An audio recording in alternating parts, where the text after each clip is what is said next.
ufóni sú tu zasa, hurá! Ďalej. Ahojte. Vítajte. Vidíte, aký sme vzácni? Ufóni predsa vedia, kde sa majú učiť jazyk, kde sa niekto s nimi dokáže dohovoriť. Pokiaľ viem, na dorozumenie s nimi si dávi nielen na obe ruky, ale... Zastav, kamarát, sa tu nesmie. Ty klameš. Ja nie, ale tvoje veličenstvo. Dajte pokoj, náš detko hovorieva, že nepriateľ zjednocuje. Buďme teda jednotní. Až na jednu maličko súhlasím, ale ufóni nie sú naši nepriatelia. Ja som nemyslela, že sú naši nepriatelia, ale že nás tak ako nepriatelia majú zjednotiť. Vážení, buďte jednotní a poďme spoločne na to. Na čo? Na túto vzácnu novinu, aby sme odleteli ani odkopnutá lopta ako vtedy, keď si sa jej dotkol. Ale čo tu teraz pletieš staré hriechy? Chceme sa predsa dohovoriť, či nie? To si myslím, lenže ako?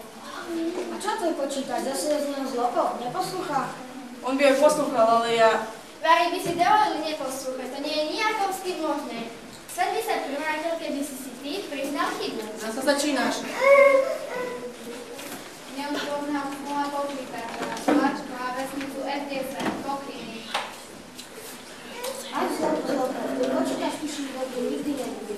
Je celkom v poriadku, ja si tu a to si nestihol. Nestihol, lenže máš vyššie roka.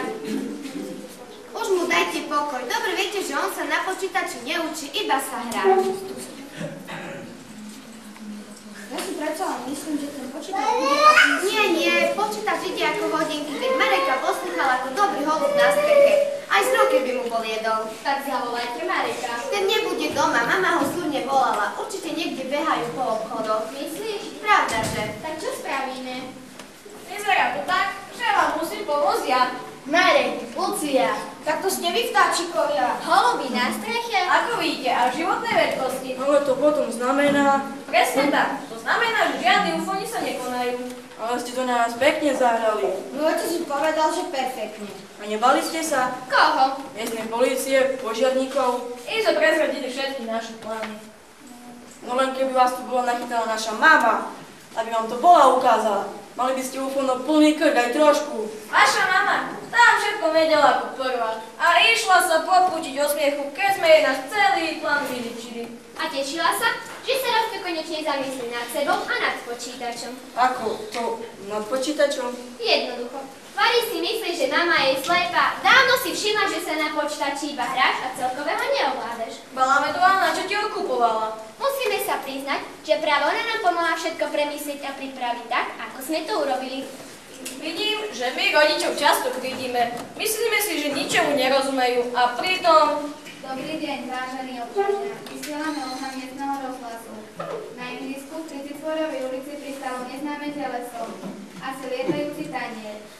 Obecný úrad upozorňuje občanov, no najmä deti, aby sa k telesu nepribližovali, pretože to môže byť životu nebezpečné. Koniec hlásenia. Ak už to mám plný krk, bežím tam, ak je toto cigánstvo, tak niekomu rozbijem fasádu. Takto klamať poriadnych ľudí, tomu potom môžeme veriť. Ty sa Ježiš, keď niekto klame. A čo robíš ty?